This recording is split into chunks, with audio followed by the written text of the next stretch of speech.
여러분 안녕하십니까? 종말 시대를 예언한 책 다니엘서 연구, 오늘 5과를 공부하겠습니다. 5과의 제목, 교만에서 겸손으로. 원래 교과의 제목은 자랑에서 겸손으로 되어 있는데 영어 원문이 프라이드입니다. 그런데 프라이드라고 하는 말 속에 자랑, 긍지, 교만 이런 뜻들이 다 들어있기 때문에 자랑에서 겸손보다는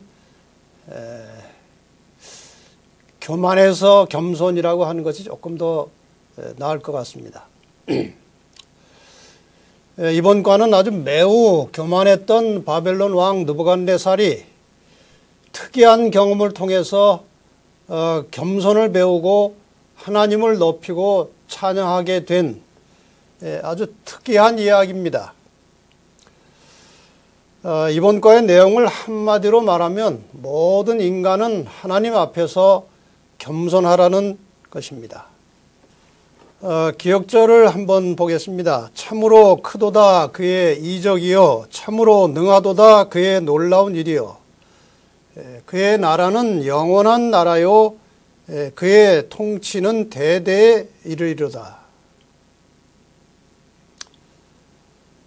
지금 이 말씀은 다니엘서 4장이 시작되면서 나온 말씀인데, 이 다니엘서 4장은 이 느부갓네살 왕이 그 모든 경험을 다 하고 난 뒤에 쓴 글입니다. 그래서 결론부터 말하는데 하나님의 나라가 영원하다.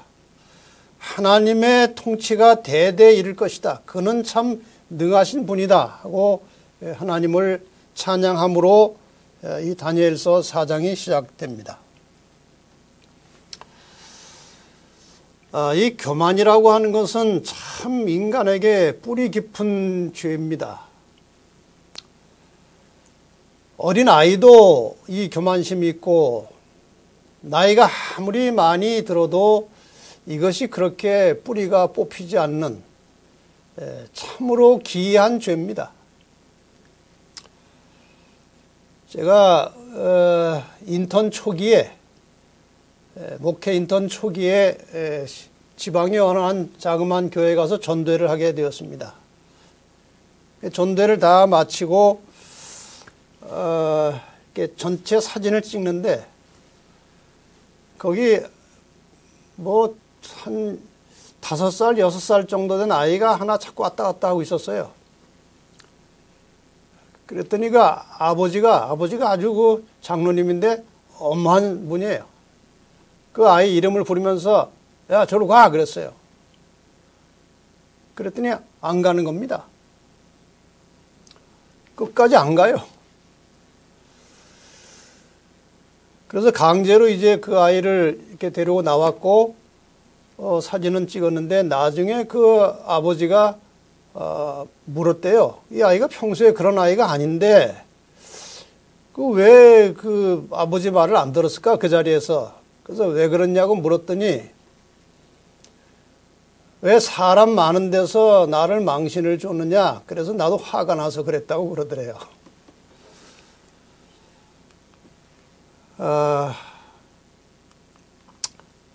그 아이에게 자존심이 있었어요. 자존심.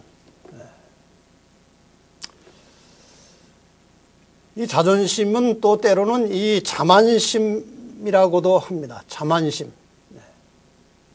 자기 만족. 때로는 자기를 아주 높이는 교만심. 아주 오만한 거, 또 거만한 거. 이런 것들이 다 이 교만이라고 하는 단어 속에서 느껴질 수 있는 어휘들입니다. 도대체 이러한 심리가 어디서 왔느냐 하는 거예요. 이게 루스벨에게도 있었거든요. 또 하와도 하나님과 같이 되고 싶은 마음이 있었거든요. 도대체 이 마음이 범죄하기 전인데 어디서 왔느냐 하는 것입니다. 저도 이 문제에 대해서 생각을 많이 해봤습니다. 도대체 이 교만이라고 하는 이 죄가 어디서 근원이 온 것인가? 답은 못 찾았습니다. 신비한 것입니다. 그래서 제가 나중에 구원을 받아서 하늘에 가서 하나님을 만나게 되면 제일 먼저 하고 싶은 질문이 루스벨의 그 교만심이 왜 어디서 왔느냐 하는 것을 좀 묻고 싶은 것입니다. 그만큼 이것은 참 뿌리 깊은 것이고 신비한 것이에요.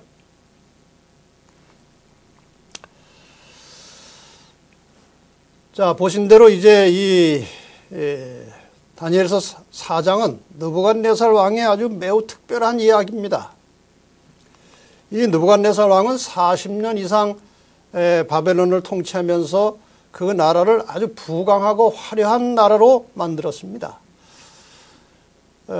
이 바벨론 역사가 60년 조금 넘는데, 그러니까 거의 3분의 2, 바벨론 역사의 3분의 2를 이 느부갓네살이 통치했고, 그 긴 기간 동안 나라를 아주 크게 부강한 나라로 만들었습니다. 그래서 그는 이 자신이 이뤄놓은 그 거대한, 그 휘황찬란하게 아름답고 찬란한 이 바벨론에 대해서 아주 자만심을 가졌고 교만한 마음을 갖게 됐습니다.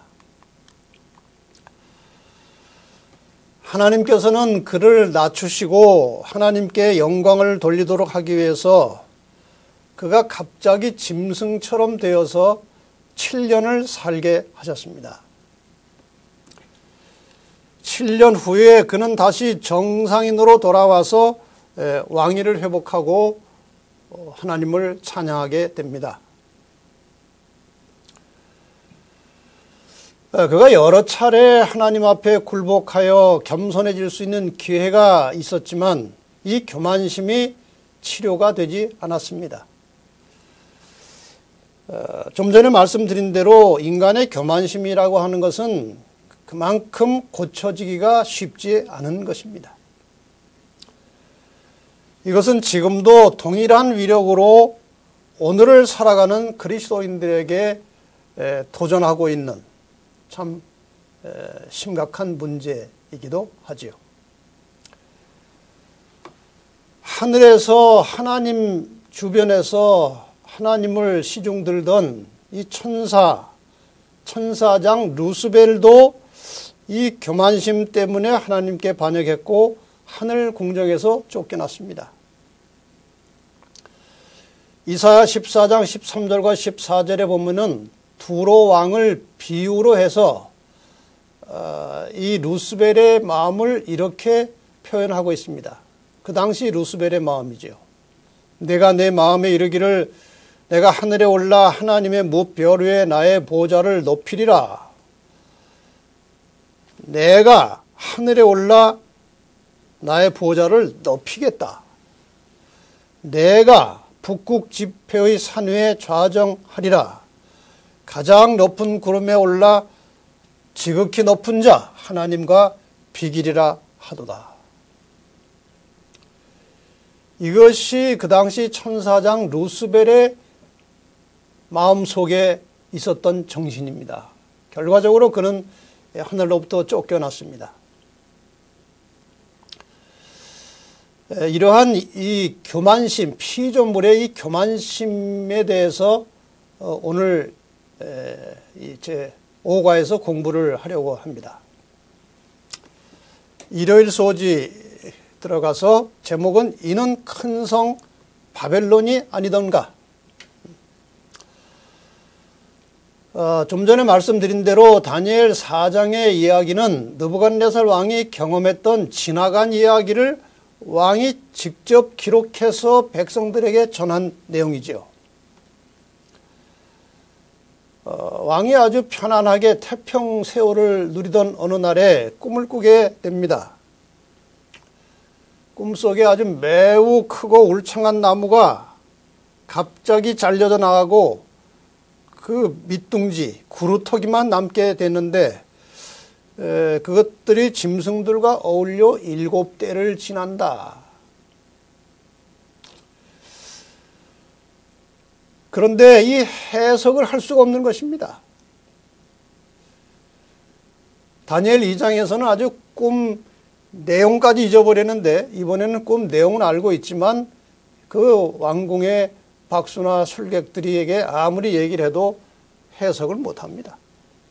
다시 다니엘이 불려와서 다니엘이 그 해석을 해본 결과 이 잘려나간 나무 그 그루터기는 왕을 상징하는 것인데 언젠가 왕이 7년 동안 짐승처럼 살게 된다는 내용이었습니다. 왕이 꿈을 꾸고 해석을 받은 지 거의 1년이 지났습니다. 어느 날 왕이 이제 금빛 찬란한 바벨론 도성을 바라보면서 야, 참 나도 참 대단하다. 이렇게 아름다운 성을 내가 지을 수 있었다는 것이 참 내가 생각해도 참 대단하다. 아마 이런 마음을 품었습니다.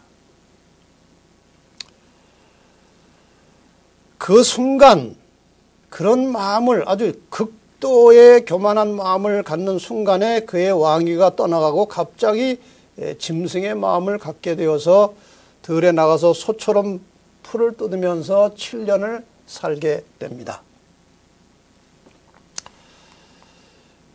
여기 일요일에 소지의 주요 성경절을 보면 이제 바벨론 왕이 어떤 마음을 가졌는지 이제 자기가 그 당시 자기의 마음을 쓴 것이니까 아주 솔직하게 양심적으로 쓴 것입니다. 나 왕이 말하여 이르되 이 큰 바벨론은 내가 능력과 권세로 건설하여 나의 도성으로 삼고 이것으로 내 위엄의 영광을 나타낸 것이 아니냐. 여기 짧은 문장 속에 내가라는 말이 4번이나 나옵니다. 자기가 드러나는 것이죠.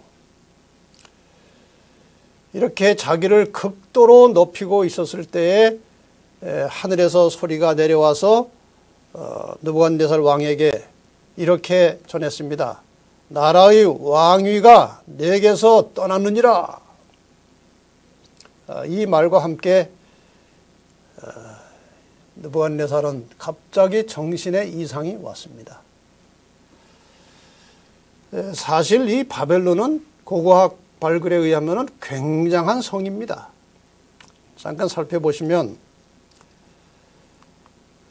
이 느부갓네살은 왕궁을 새로 짓고 신전을 짓고 운하를 건설하고 댐을 만들고 성벽을 아주 두껍고 높게 쌓고 아주 거대한 건축 사업을 했습니다. 7층 신전탑이라고 불리는 에테메난키 그리고 세계 7대 불가사의 중에 하나인 공중정원, 이 건축물은 정말 불가사의할 정도로 아주 신비하게 신기하게 멋지게 지어진 건축물이었습니다. 그 바벨론 도성을 둘러싸고 있는 이 성벽도 굉장합니다.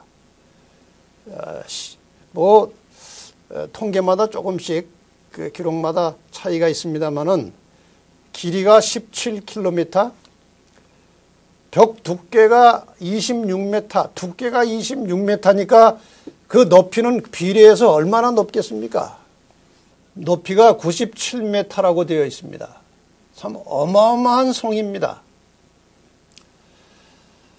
성벽 위로 마차가 한 3대 정도가 동시에 갈 수 있는 그러한 넓이였습니다.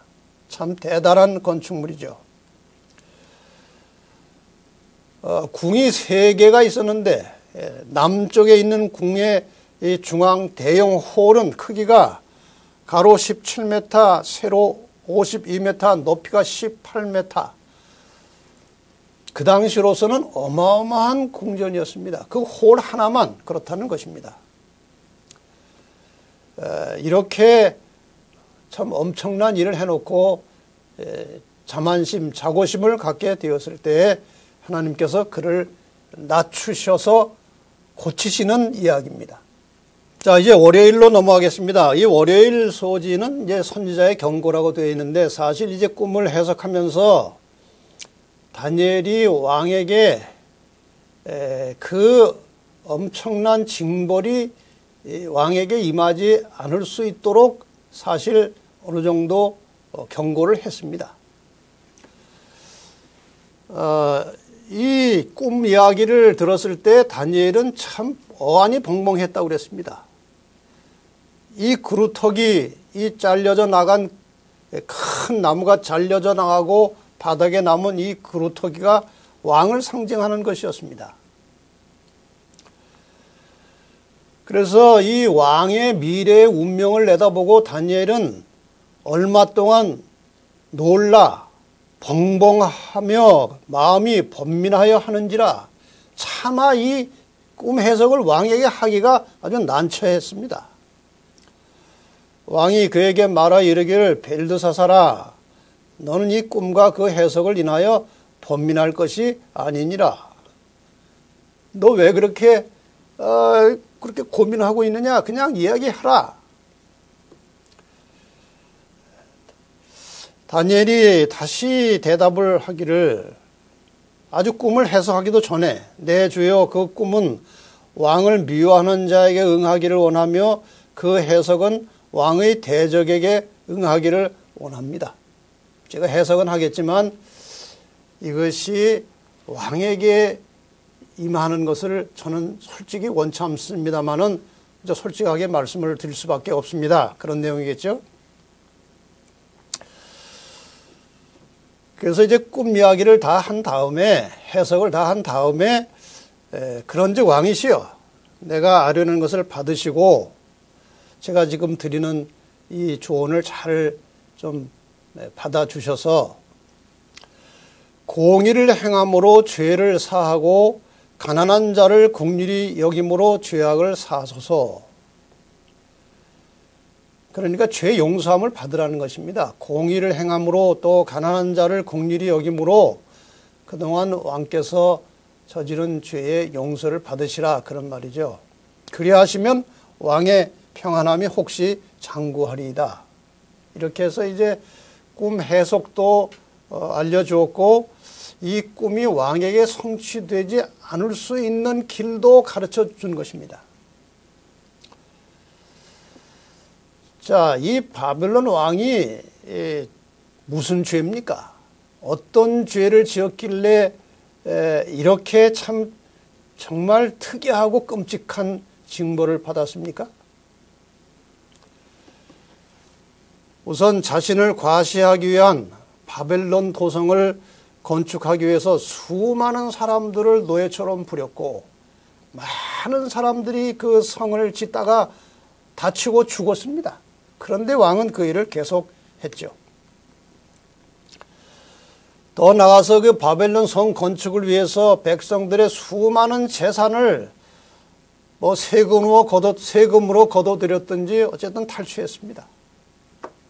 이렇게 백성들의 재산을 탈취하다 보니까 가난하고 헐벗은 자들을 돌아볼 생각도 할 수 없었고 그들을 돌아보지 않고 오히려 멸시했습니다. 나라를 정의롭고 공의롭게 공정하게 다스리지 않고 자기 마음대로 했습니다. 이것이 느부갓네살의 죄였습니다. 여기 영감적인 한 글에 교회 증언 4권에 보면 가난한 자들이 등한시되고 잊히며 차가운 시선과 가혹한 말로 대해지면 죄인은 그분의 성도가 된 인간을 통하여 그리스도를 등한히 하고 있다는 것을 명심해야 한다. 이 번역이 조금 어렵게 됐습니다만은 우리가 가난한 자들을 무시하고 그들을 가혹하게 대하면 이것이 바로 예수 그리스도를 무시하고 예수 그리스도를 가혹하게 대하는 것이라 그 말씀이죠. 우리 구주께서는 당신의 관심을 고통 중에 있는 인간의 관심과 동일시하신다. 그러니까 이 땅에 가난하고 힘들고 어렵고 고통당하는 자들의 마음을 주님이 가지고 계신다는 것입니다. 그래서 그러한 자들을 멸시하고 그러한 자들을 함부로 대하면은 그 고통이 그대로 예수님께 전달된다는 그런 뜻입니다. 느부갓네살이 이러한 일들을 자행했기 때문에 하나님께서 그를 심판하시고 고쳐주셨습니다. 화요일 소지로 넘어가겠습니다. 지극히 높으신 자가 다스리시며. 자, 저 그림을 보시면 이제 뭐 정확하게 그대로 묘사되지는 않았겠지만 이 왕이 짐승의 마음을 가지고 짐승처럼 행동하며 들에서 풀을 뜯어먹고 사는 장면입니다. 하늘에서 소리가 내려 이르되 내가 사람에게서 쫓겨나서 들짐승과 함께 살면서 소처럼 풀을 먹을 것이요 이와 같이 7대를 지내서 지극히 높으신 이가 사람의 나라를 다스리시며 자기의 뜻대로 그것을 누구에게든지 주시는 줄을 알기까지 이르리라 하더라. 이 교만하고 자만하고 오만한 느부갓네살 왕에게 하나님께서 이러한 징벌을 내리심으로 너의 지위나 권력이 네 스스로 얻은 것이 아니고 하나님께서 주셨다는 사실을 깊이 깨닫도록, 그리고 회심하고 정신을 차려서 겸손하게 되도록 하나님께서 이 징벌을 내리셨습니다. 다시 한번 이 느부갓네살이 왜 이렇게 특이한 징벌을 받았는지, 좀 전에는 그의 그 죄가 무엇인지를 소개를 드렸는데, 그러한 죄가 있다고 해서 아무나 다 하나님께서 징벌을 하시지는 않으셨습니다. 역사를 통해서 보면은. 그런데 이 느부갓네살 왕은 하나님께서 지금 특별한 취급을 하고 계시다는 사실을 느끼게 됩니다. 왜 이 느부갓네살이 이러한 특이한 징벌을 받게 되었습니까? 우선 그는 그 왕궁에 와서 교육받은, 그리고 아주 유능하고 참신한 히브리 청년들의 모습과 다니엘의 그 탁월한 능력을 통해서 하나님이 살아계시고 그분이 세상을 통치하신다는 사실을 이미 깨달아 알고 있었습니다. 또 다니엘이 그 꿈을 해석하면서 그 징벌을 피할 수 있는 방법까지 제시했습니다. 그 다음에 또 1년이라고 하는 유예기간이 있었고 얼마든지 회개하고 돌이킬 수 있는 기회가 있었지만 회개하지 않았습니다. 이와 같이 하나님께서 여러 번의 기회를 주셨음에도 불구하고 그 고쳐지지 않는 자만심 때문에 마침내 하늘의 선고가 집행이 되었습니다. 궁정을 거닐면서 자신이 이룩한 업적을 자화자찬하는 순간에 정신적 기능의 장애가 시작되었습니다.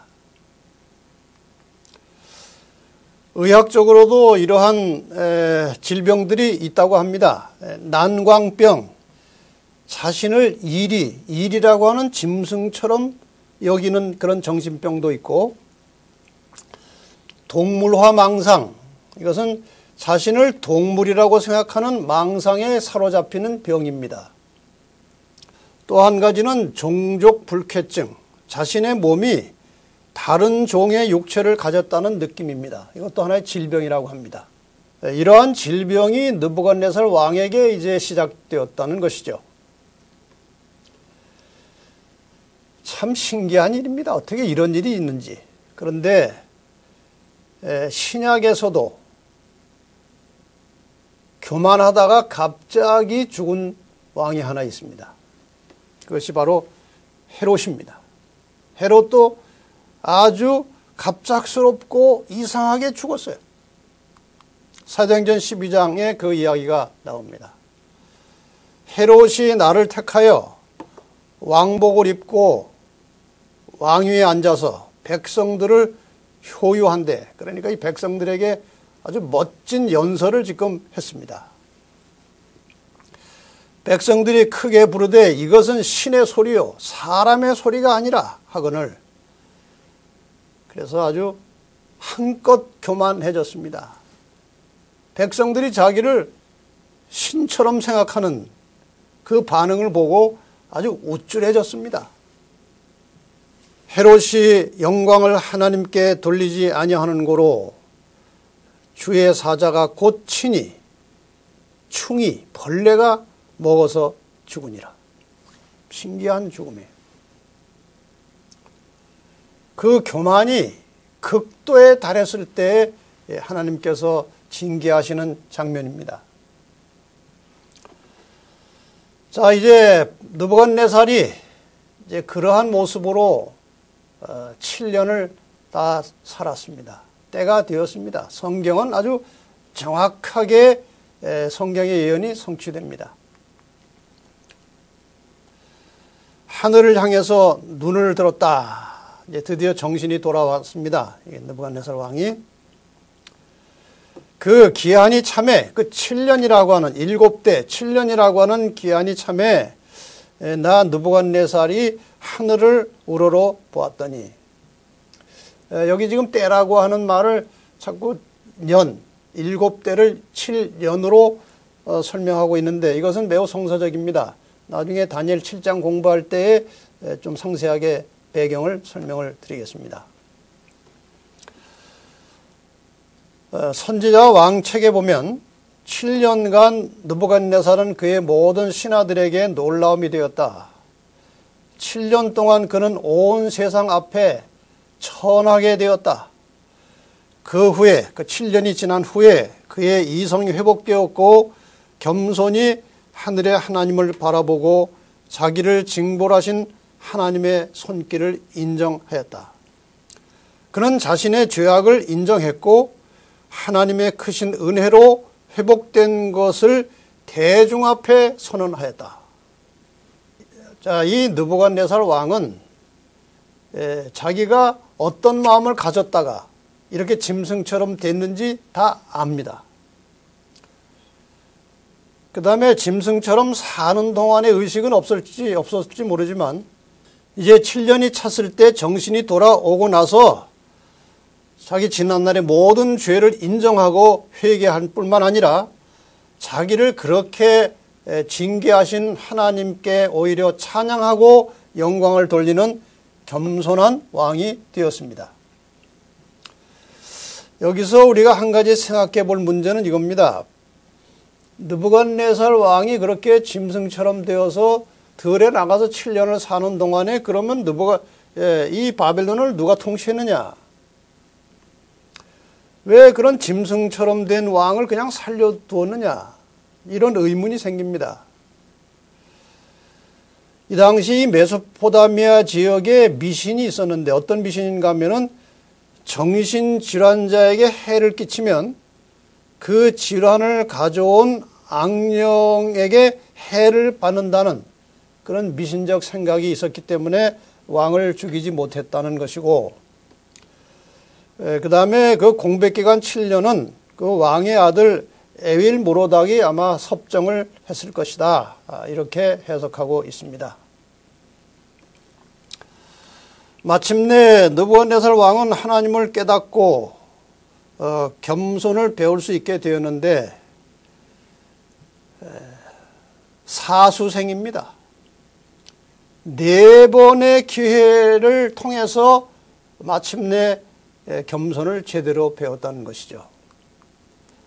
다시 한번 복습을 하겠습니다. 정리하겠습니다. 첫 번째 기회는 다니엘과 그 세 친구들이 열흘간 채식을 한 다음에 그 아주 건강하고 아주 윤택이 나는 그 모습을 보고, 또 3년간 공부를 시킨 다음에 시험을 해보니까 이 다니엘과 세 친구들이 다른 보통 사람들보다 그 지혜와 지식이 10배나 뛰어났던 그것을 보고 사실 이 느부갓네살 왕은 하나님이 참 위대하신 분이구나, 그것을 깨달았습니다. 이제 두 번째 기회는 다니엘이 하나님의 능력을 통해서 왕이 꾼 꿈의 내용과 해석을 알려주었을 때는 더더욱 놀랐습니다. 자기가 밤에 혼자 꾼 꿈, 다 잊어버렸는데 꿈 내용과 해석을 알려주는 이 다니엘을 보고 과연 하나님이 살아계시구나를 느꼈습니다. 세 번째 기회는 다니엘의 세 친구가 왕이 만들어 놓은 금신상에게 절하지 않고 풀무불에 던짐을 받았을 때에 타지 않고 신의 아들의 보호를 받고 살아서 나온 그것을 보았을 때 또 한 번 무릎을 꿇고 하나님을 찬양했었습니다. 그래도 안 고쳐졌습니다.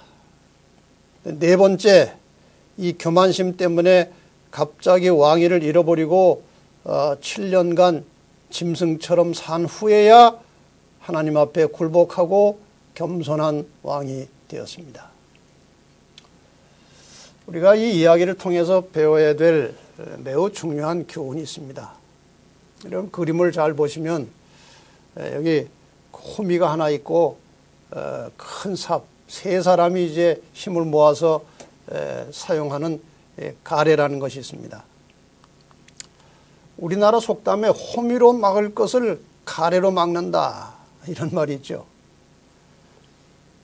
느부갓네살이 첫 번에 이 다니엘과 그 세 친구의 그 탁월한 모습, 하나님의 신이 그들과 함께하는 모습, 최소한도 두 번째 다니엘이 꿈을 해석했을 때 그것을 보고 일찌감치 하나님께 무릎을 꿇었다면 그렇게 처참한 짐승 같은 생활을 하지 않았을 것입니다. 느부갓네살이 처음 한두 번 하나님께서 교훈을 주실 때에 회개하고 하나님께 전적으로 굴복하였더라면 그 네 번째 굴욕적인 시련을 당하지 않았을 것입니다. 오늘 우리도 마찬가지입니다. 우리의 이 나태한 신앙을 바로잡아 주시기 위해서 하나님께서 허락하신 이 초기의 시련을 만났을 때 신속히 회개하고 하나님을 전적으로 의지하는 신앙이 필요합니다. 더 좋은 방법은 시험이 오기 전에 이미 이 말씀을 통해서 우리에게 어떻게 살 것을, 어떻게 할 것을 다 가르쳐 주셨으니까 그대로 신실하게 살면 시험 당할 필요도 없습니다. 그래서 우리의 최선의 신앙은 하나님의 말씀에 기록된 대로 아주 겸손하게 순종하는 믿음으로 그렇게 사는 것입니다. 혹시 시험이 왔을 때 즉시로 하나님께 회개하고 하나님께 능력과 지혜를 구하고 그 시험을 조기에 해결하고 변화되는 것이 그것이 하나님의 뜻입니다. 여기 교회증언 4권에 나오는 교훈을 한번 다시 정리해 보겠습니다. 이 이야기를 통해서 우리는 첫째, 하나님께서는 당신의 백성을 벌하기를 기뻐하지 아니하신다는 것과 하나님께서 우리를 그렇게 벌하고 싶지 않으십니다. 사실 느부갓네살에 대해서도 그렇게 벌하고 싶지 않으셨지만 너무나 하나님을 거역하고 자만하고 교만하기 때문에 그것을 바로잡고 깨닫게 하시기 위해서 벌을 준 것이죠. 그 다음에 곁길로 나가는 자식에 대한 아버지의 불쌍히 여기는 사랑을 훨씬 초월하는 돌봄과 함께 하나님께서 때로 우리에게 시험을 주시고 징계를 주시고 그것도 사실 직접 주시는 것이 아니고 우리 환경을 통해서 그러한 시련과 시험이 나타날 때 막고 계시다가 잠깐 그것을 허락하시는 겁니다. 그러한 시험을 허락하시지만 하나님의 마음은 우리를 지극히 사랑하시되 아비가 자식을 사랑하는 것보다 더 사랑하신다는 겁니다. 그분께서는 당신의 방황하는 백성들이 그들의 충성심을 회복하기를 간청하고 계신다는 사실을 배우게 된 겁니다.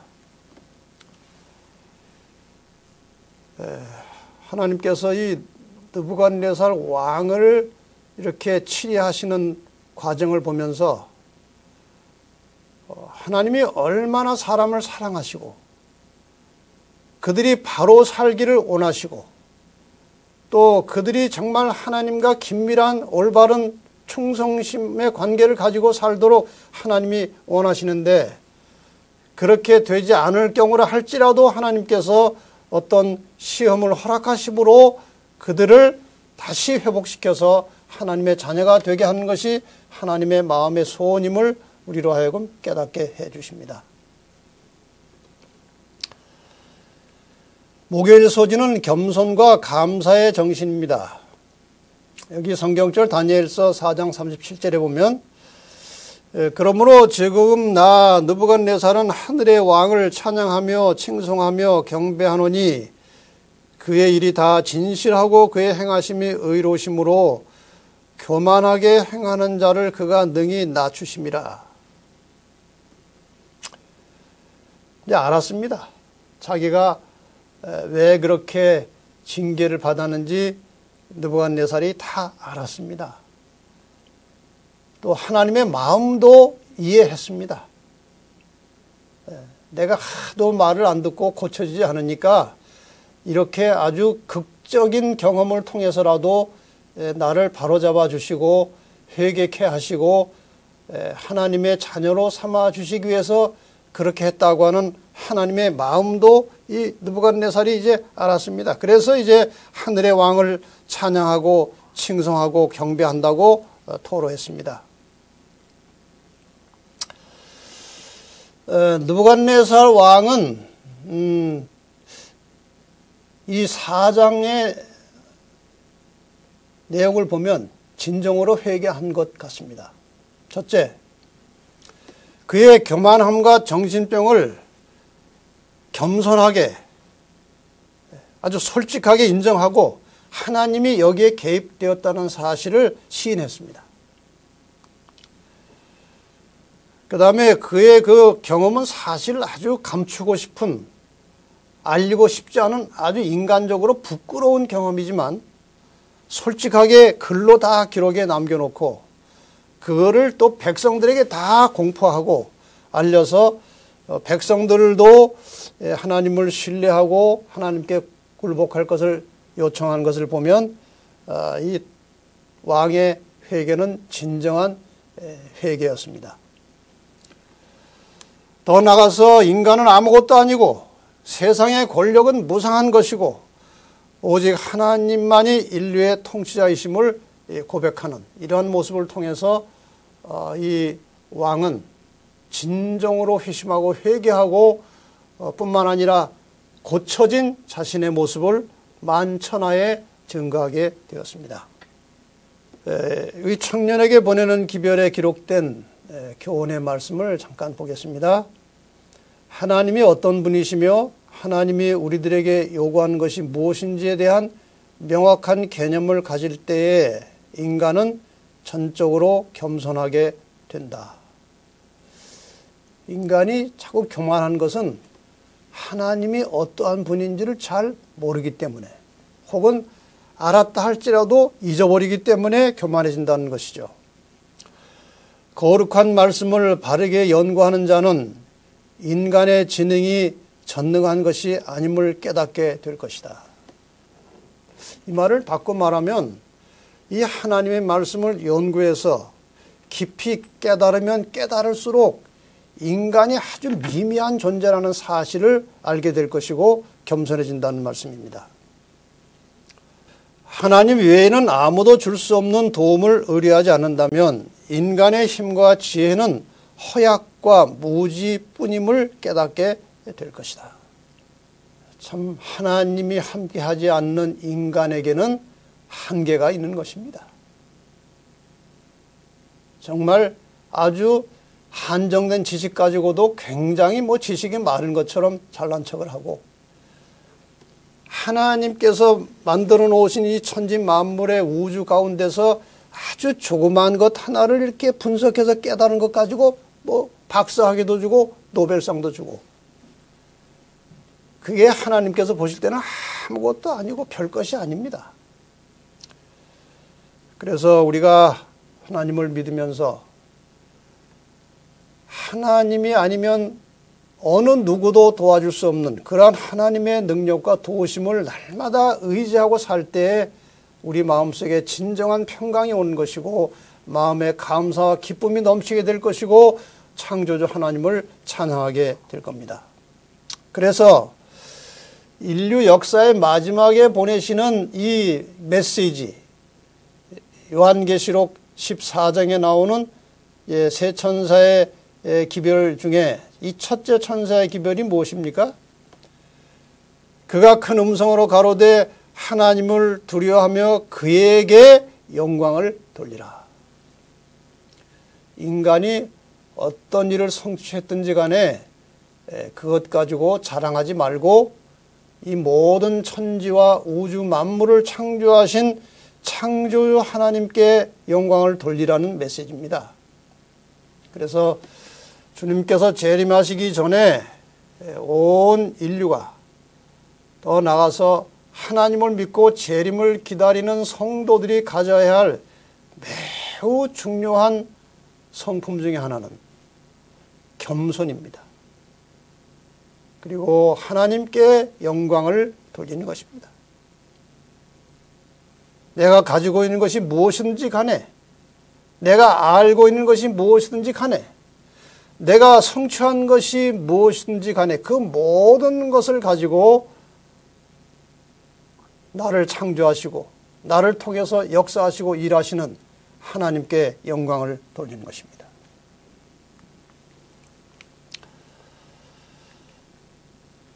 이제 마지막으로 더 깊은 연구를 위해서 몇 가지 좀 추가적인 말씀을 드리겠습니다. 여기 초기문집에 보면 이런 말씀이 있습니다.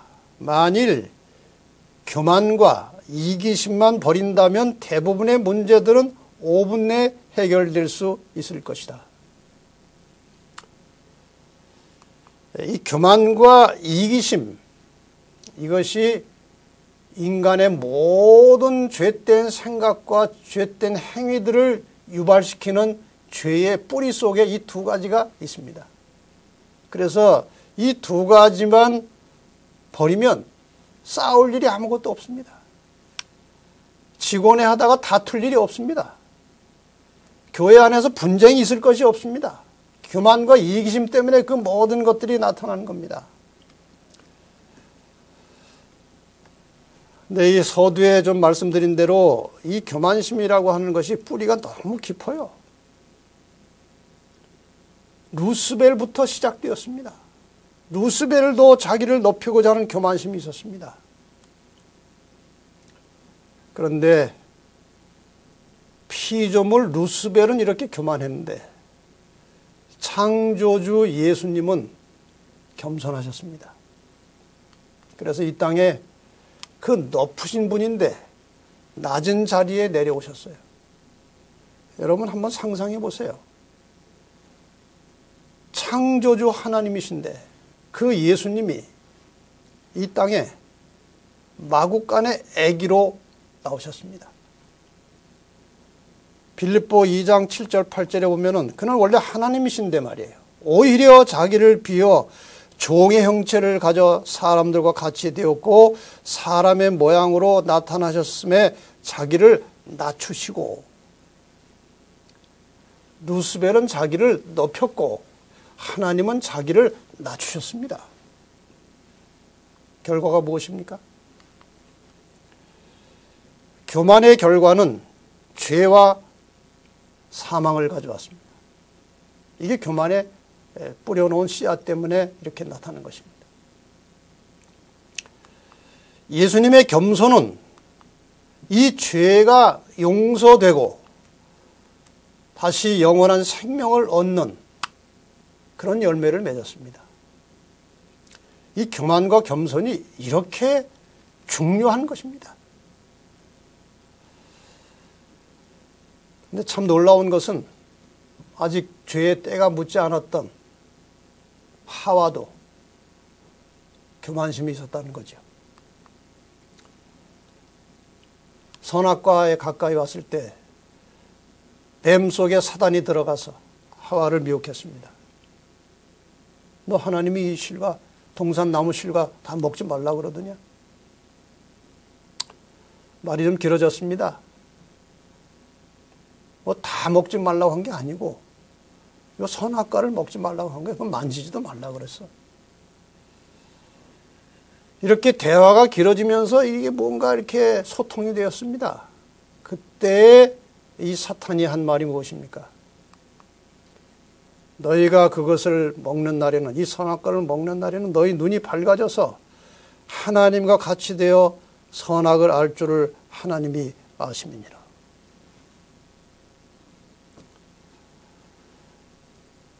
자, 처음에는 완강하게 거부했습니다. 선악과 안 먹는다고, 먹으면 안 된다고. 그런데 이거 먹으면 하나님과 같이 된다고 하는 말에 하와가 솔깃해져서 결국 먹었고 죄와 사망을 가져왔습니다.